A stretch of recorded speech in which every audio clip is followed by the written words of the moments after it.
Ok, donc c'est parti pour la partie en couleur. Donc d'abord, je vais vous présenter le matériel que j'utilise pour dessiner les couleurs. Donc celui-là, ce que je vais vous présenter, vous n'êtes pas obligé d'y respecter, c'est juste que moi j'aime bien ça, du coup bah j'utilise tout le temps. Après la chose, c'est un liner, la taille que j'utilise c'est un 0,5 mm, parce que j'aime bien, c'est la taille moyenne, du coup c'est vraiment pratique. Après on va utiliser des Posca pour les aplats noirs. Donc j'utilise un 1,4 et un 0,7 en Posca noir, tout simplement. Et après des feutres à alcool. Donc les feutres à alcool, on va utiliser un vert assez foncé, un vert un peu plus clair pour faire les zones de lumière, un beige foncé, un beige clair, un marron foncé et un marron clair. Donc c'est parti, on va passer tout de suite à l'ancrage. C'est parti. Donc pour l'ancrage, la première étape, c'est on va gommer très légèrement les traits pour pouvoir passer le liner sans que ça abîme toute la mine. Parce que le crayon papier sur le liner, c'est pas forcément bien. Donc on gomme légèrement. C'est parti. Donc une fois que vous avez gommé, comme vous le voyez, on voit encore les traits, mais plus autant. Donc on passe directement au liner. Le liner, on vient tout simplement repasser tous les petits traits. C'est très simple. Si vous n'avez pas de liner, vous pouvez juste utiliser un stylo noir. Ça, normalement, tout le monde en a. C'est très simple. Vous utilisez des stylos noirs, des feutres noirs, n'importe. Tant que ça fait des contours propres. Voilà. Donc on prend bien son temps pour faire des contours en respectant bien le crayon. On essaye de pas trembler, pas dépasser. Parce que ça, on peut pas y corriger si on rate. Donc on n'a pas trop le droit à l'erreur là-dessus. Ouais. On fait bien tous les traits un par un. C'est parti. Donc c'est bon, les contours sont finis. Donc maintenant, la prochaine étape, c'est simplement de gommer tous les craies de crayon. Il ne faut plus qu'il n'y en ait aucun pour que le dessin il soit vraiment propre. Pour que les feutres ils ne se mélangent pas au crayon, parce que sinon ça donne des teintes grises, c'est vraiment très moche. Donc on gomme bien au maximum, on essaye d'avoir le moins de traits de crayon possible. Si on reste quelques-uns, c'est pas grave, mais il faut vraiment pas qu'il y ait des gros traits bien épais. En plus, ça fait sale s'il y a des traits de crayon un peu de partout. C'est mieux quand le dessin il est bien propre. Ça fait un effet limite coloriage quand c'est bien. On gomme bien tout. Voilà. Comme ça. On essaie vraiment d'avoir plus aucune trace. Là, on n'est pas trop mal. Il reste encore 2-3 traces. Mais c'est pas grave, ça se verra plus. Là, c'est suffisant. Donc, on va pouvoir passer à la coloration. Donc, la couleur. On va commencer par la cape. Pour la cape, on va prendre le vert clair d'abord. Et on va colorier avec des grands traits de partout. Partout sur la cape, sauf vraiment la zone à l'intérieur, ici. Là.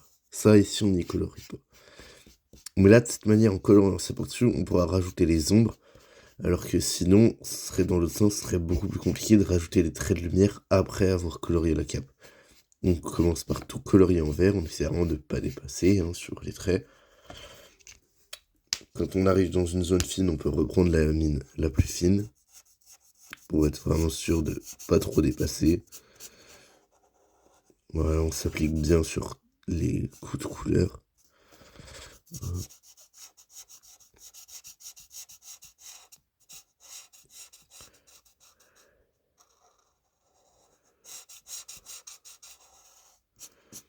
Vous inquiétez pas, si les traits ils sont pas bien faits avec les feutres à alcool, ils se mélangent tout seuls, ça donne quelque chose de bien homogène.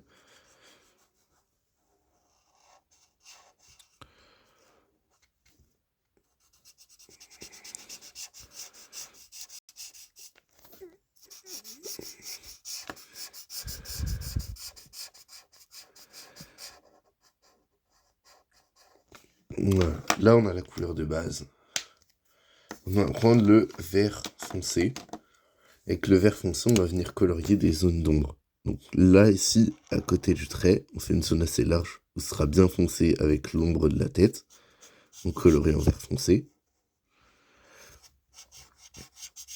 On fait exactement pareil avec un arc de cercle qui respecte la tête ici, pour montrer l'ombre du visage. Pour les épaules, comme cela. On peut faire une petite zone d'ombre aussi. On peut faire une zone d'ombre aussi, un trait là. de cette manière-ci qui remonte. Hop. Et qu'on colorie en foncé. Et après, pour respecter les plis, on fait des petits traits comme cela, des espèces de triangles un peu arrondis. On fait des petits traits de ça. Ce qui a donné un côté tissu plié. Voilà, on fait des petits traits comme cela.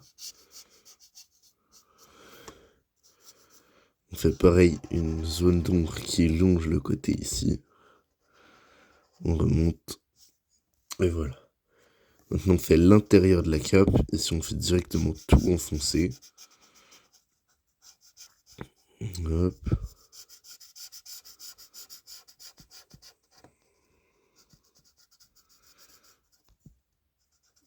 On passe bien à l'intérieur du câble, on n'oublie pas. On fait pareil de l'autre côté. Et voilà. Juste le bas ici. Et voilà, c'est pas mal. La cape, là, elle est bien coloriée.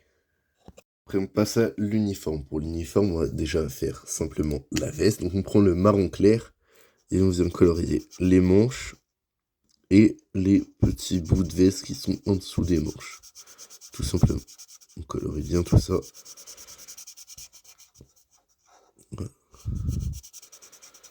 Voilà.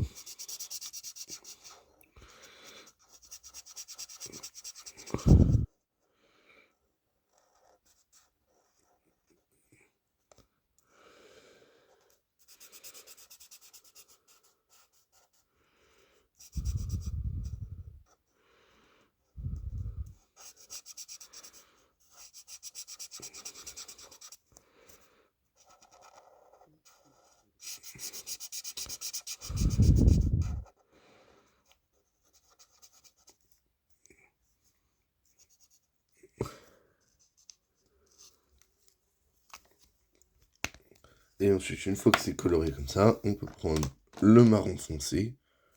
Et pareil que pour la cape, on va venir faire les zones d'ombre. Donc en dessous de la manche là, pour créer un petit peu de relief. Et en respectant tous les plis. On passe aussi sous la cape, pour bien montrer que la cape passe au-dessus. Sous la manche, toujours. Et on respecte les petits plis. On passe aussi sous la main, parce que c'est toujours la main qui fait aussi une zone d'ombre.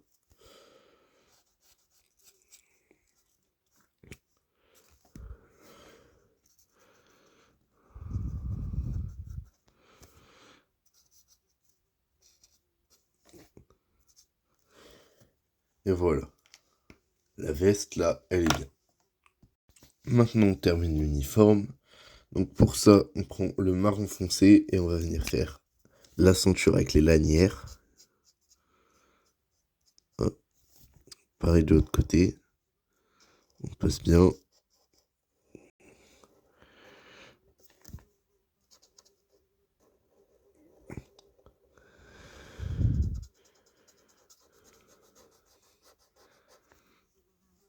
Voilà, la ceinture, là, elle est bien.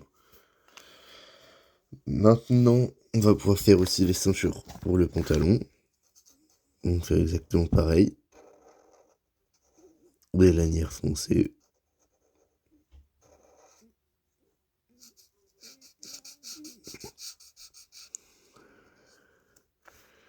Hop.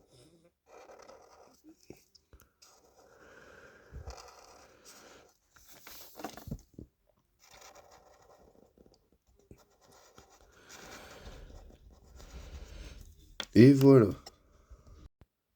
Ok, maintenant, on va passer tout simplement à la peau de Levi. Donc, on prend le beige le plus clair et on va faire le cou, les oreilles, tout ça.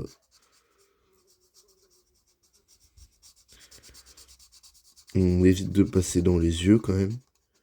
Parce que on a un Posca blanc, mais bon, on n'a pas forcément envie de l'utiliser pour corriger les erreurs. Donc on s'applique bien sur ça.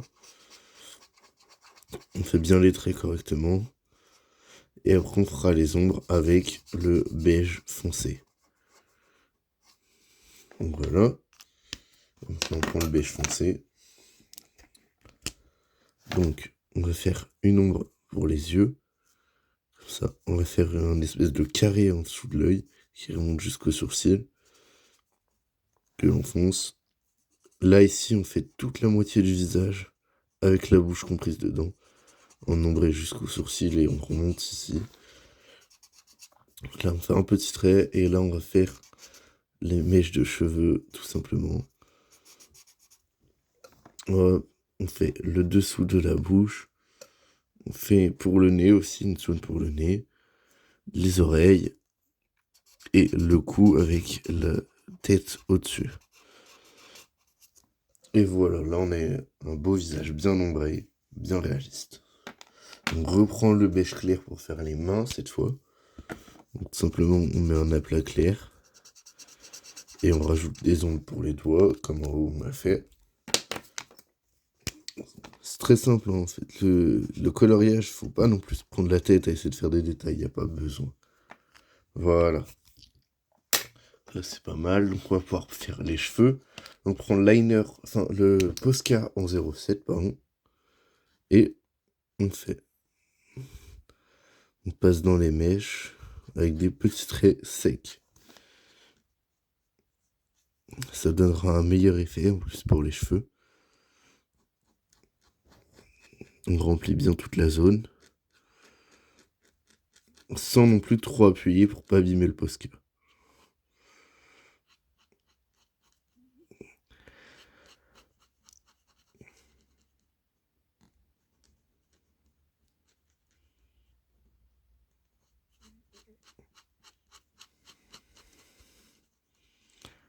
Voilà, comme ça. On prend bien le temps de bien faire tous les traits.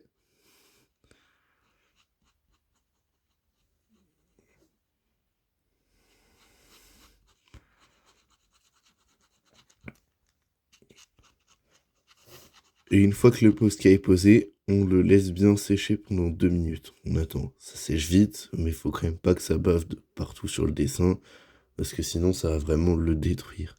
Et c'est pas ce qu'on veut. Donc on le laisse bien sécher une fois qu'on a tout posé. Voilà. Là, on laisse sécher un petit peu. Ok, maintenant on va reprendre notre crayon à papier et on va venir faire l'appareil de manœuvre tridimensionnelle. Donc on fait tout simplement un aplat gris. On pose, et même s'il y a des traits, c'est pas grave, parce qu'après on va prendre notre doigt tout simplement, et on va frotter, ça va estomper, et ça va faire quelque chose de beaucoup plus lisse. Donc on met bien du gris de partout. Après, on frotte avec notre doigt comme ça. Et là, ça donne un effet beaucoup plus lisse tout de suite, beaucoup plus propre. Voilà.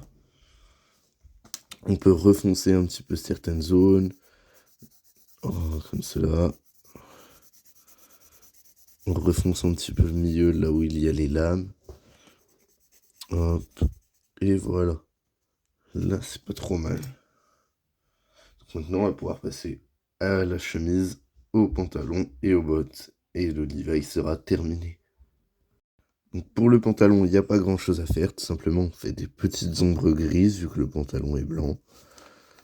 Donc on fait des petites ombres au crayon papier. Et pareil, après on pourra estomper, donc c'est pas grave s'il y a des petits traits. On passe en dessous des ceintures, comme ça. Hop. Et on laisse une petite zone d'ombre pour bien montrer que cette jambe-là fait de l'ombre sur celle-ci.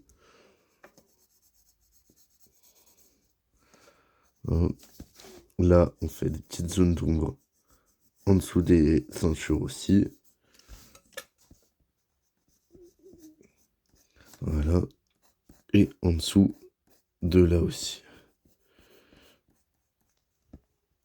Et voilà, le pantalon de Levi, là, il est suffisant. Faut juste estomper un petit peu les coups de crayon. Après, pour le bout de tissu qu'il est ici, on va prendre le marron très foncé. On va étaler de partout. Et on rajoutera un aplat noir pour les zones d'ombre avec le Posca.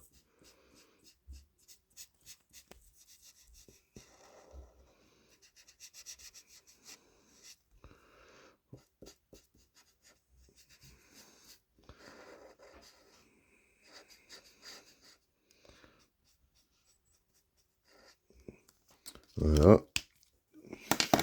Et pour les zones d'ombre, on reprend le Posca et on vient mettre un petit peu de noir.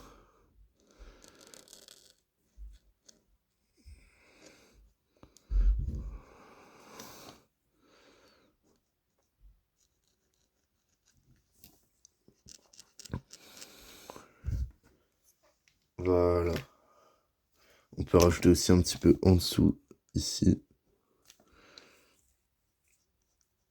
Et voilà. Maintenant, plus que les bottes, on reprend le marron clair qui nous a servi pour l'uniforme. Et on les fait de la même couleur.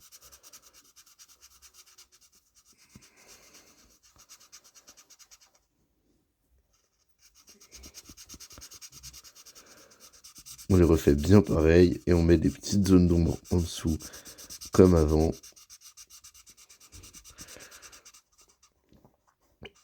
On prend le feutre marron foncé et on met une zone d'ombre juste en dessous ici.